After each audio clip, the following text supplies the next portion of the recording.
ನಮಸ್ಕಾರ ಎಲ್ಲರಿಗೂ, ಹೇಗಿದ್ದೀರಾ? ಜೈ ಶ್ರೀರಾಮ್. ನಾನಿವತ್ತು ಚೀಸ್ ಬಾಲ್ಸ್ನ ಮಾಡ್ತಾಯಿದ್ದೀನಿ. 4 ಆಲೂಗಡ್ಡೆ ತೊಗೊಂಡಿದ್ದೀನಿ, ಮ್ಯಾಶ್ ಮಾಡಿಬಿಟ್ಟಿದ್ದೀನಿ. ಮುಂಚೆನೇ ನಾನು ಬಾಯ್ಲ್ ಮಾಡಿ ಇಟ್ಕೊಂಡಿದ್ದೆ. ನಾನು ಬ್ರೆಡ್ ಕ್ರಮ್ಸ್ ಕೂಡ ಮುಂಚೆನೇ ಗ್ರೈಂಡ್ ಮಾಡಿ ಇಟ್ಕೊಂಡಿದ್ದೆ. ಈಗ ಚಿಲ್ಲಿ ಫ್ಲೇಕ್ಸ್ ಹಾಕ್ತಾಯಿದ್ದೀನಿ, ನೋಡಿ ಹಾಕ್ಕೊಳ್ಳಿ. ಖಾರ ಇದು ಮಕ್ಕಳು ತಿನ್ನೋದಲ್ಲ. ಮತ್ತು ಆರಿಗ್ಯಾನೋ, ಇನ್ನು ಸ್ವಲ್ಪ ಖಾರ, ಮಕ್ಕಳು ಖಾರ ಕೊಟ್ಟರೆ ಒಳ್ಳೆಯದೇ. ಸಾಲ್ಟು ಟೇಸ್ಟ್ ನೋಡಿ ಹಾಕ್ಕೊಳ್ಳಿ.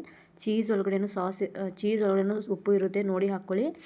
ಆಮೇಲೆ ಈ ಥರ ರೆಡಿ ಆದಮೇಲೆ ನಾನು ಒಂದು ಬೌಲಲ್ಲಿ ಕಾರ್ನ್ಫ್ಲೋರ್ ತೊಗೊತಾ ಇದ್ದೀನಿ, ನೀರಾಗಿ ಕಲಸಿಟ್ಕೊಂಡಿದ್ದೀನಿ. ಸೊ ಈ ಚಿಕ್ಕದು ಈ ಥರ ಬಾಲ್ಸ್ ಥರ ತೊಗೊಂಡು ಸೆಂಟ್ರಲ್ಲಿ ಚೀಸ್ನ ಫಿಲ್ ಮಾಡಿ ಅದನ್ನು ರೌಂಡಾಗಿ ಬಾಲ್ ಥರ ಮಾಡಿಬಿಟ್ಟು ಆ ಕಾರ್ನ್ಫ್ಲೋರಲ್ಲಿ ಸ್ವಲ್ಪ ಕೋಟಿಂಗ್ ಮಾಡಿಬಿಟ್ಟು ಡಿಪ್ ಮಾಡಿ ಮತ್ತು ಬ್ರೆಡ್ ಕ್ರಮ್ಸಲ್ಲಿ ಸ್ವಲ್ಪ ಡ್ರೈ ಮಾಡಿಕೊಂಡ್ರೆ ಅದು ಬೈಂಡಿಂಗ್ ಆಗುತ್ತೆ ಚೆನ್ನಾಗಿ, ಎಣ್ಣೆಯಲ್ಲಿ ಬಿಟ್ಕೊಳ್ಳಲ್ಲ.